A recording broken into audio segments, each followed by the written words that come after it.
Perfect. Okay, data trusts. So why data trust? So it is a structure whereby data is placed under the control of a board of trustees with a fiduciary, aka trust-related responsibility to look after the interests of the beneficiaries, which would be us. There are many working definitions of data trust. Here are a few. The one that it doesn't particularly matter which one right now. They're mostly interchangeable. So the issue with mass data collection is that companies decide what to collect and for what purpose. The purpose is usually not to our best interest. Harms the collective, benefits private, and consequences are really hard for the average Joe to understand, if even the company understands it or has thought it out, right? Who gets to make decisions about our data? Usually a corporation. That's in quotes for a certain reason. Like the director of a corporation has fiduciary responsibility to act in the interest of their shareholders. So the bottom line, their job is not to ensure your privacy or to make data available for the public good. I mean, those are, I'm sure they're not against any of that, but if it ever conflicts with the bottom line, their incentives are clearly to go for that, right? So there are several solutions to this. Maybe we could divorce those who wish to use the data from those who control its use, which is what personal data stores does, which it places the data with the internet user instead of the service provider. But the average user still wouldn't know what to do with that data, right? You would have decision fatigue, like, oh no, there's so many choices, analysis paralysis. And data is shared.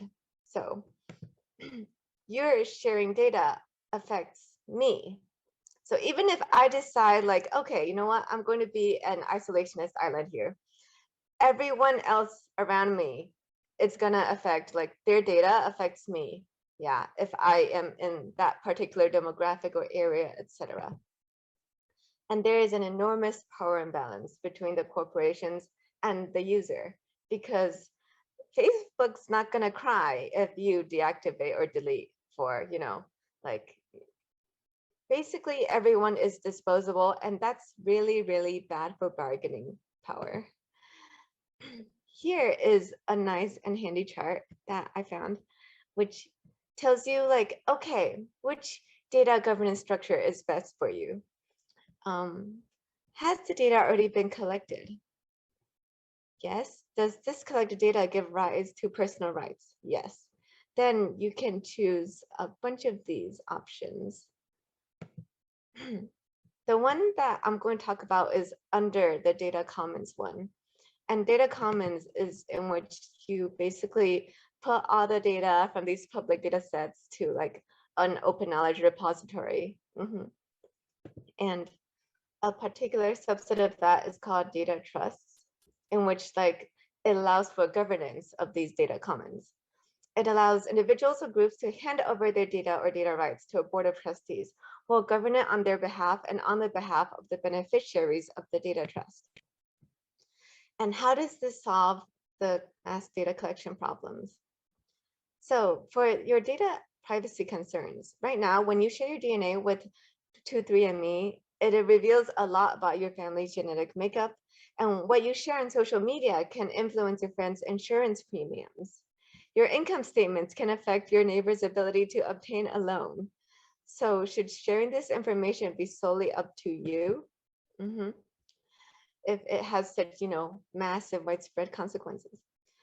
For social mobile applications, it's particularly dangerous because in a recent study, it showed that more than 60% of these VPN apps require dangerous permissions that are not needed for them to function, which pose a risk to users' privacy by allowing access to these sensitive information. And these are completely unnecessary permissions, but no one reads the terms and conditions, right? 90% of free apps on the Google Play Store share data with organizations. That's a lot. That's like the great majority. Yikes.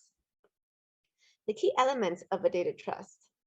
So The first is that it has to meet all legal requirements, of course, including GDPR, the General Data Protection Regulations in Europe. Mhm. They also need an accountable governing body to ensure that it achieves its stated purpose.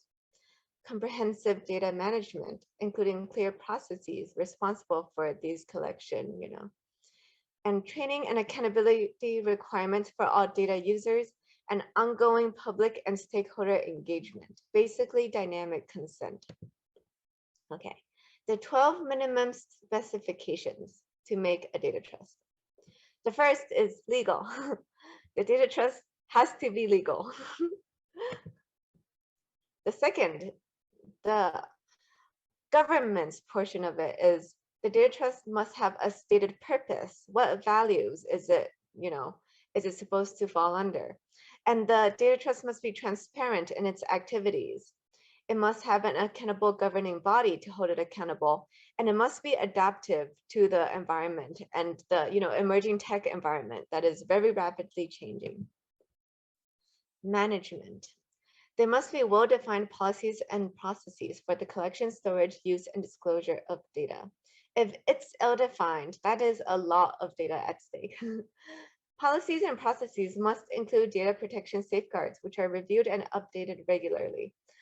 Due to the speed of emerging tech these days, it has to be reviewed and updated regularly. So we have to design it to make it adaptable, basically. And like I said, there must be an ongoing process to identify, assess, and manage risks. Because at the end of the day, the goal is to make sure that people aren't hurt. The data user requirements. All data users must complete training before they access data, so they know exactly how to not screw this up, or if it's right for them. All data users must agree to a data user agreement that acknowledges that data use will be monitored and includes consequences for non-compliance.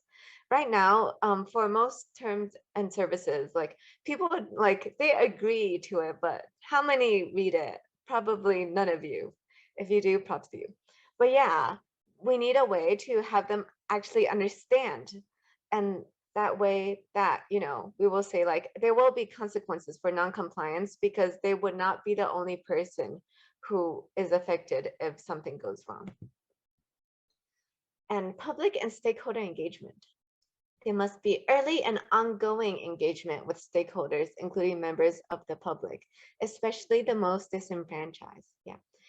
Where there is a reasonable expectation that specific subpopulations or groups would have a particular interest in or would be affected by an activity of the data trust, there must be direct engagement tailored for that subpopulation or group.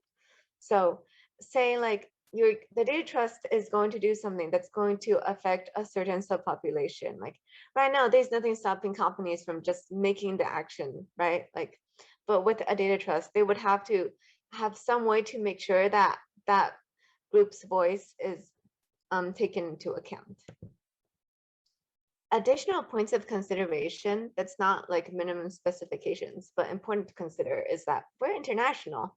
So cross-border data trusts will need to identify multiple legal requirements and ensure that governance addresses all of them.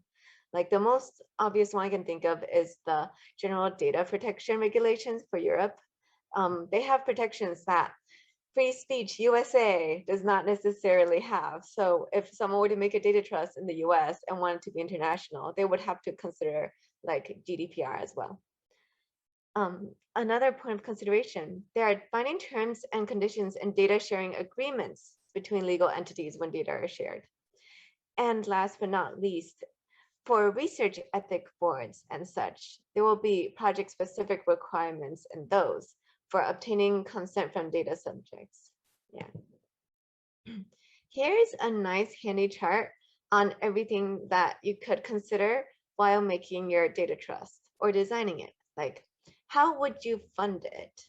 How would you execute the organization? Because you could even have it be state run. So the decision-making mechanism, you could have an aggregation of individual preferences, a voting of representatives, or a majority voting by beneficiaries.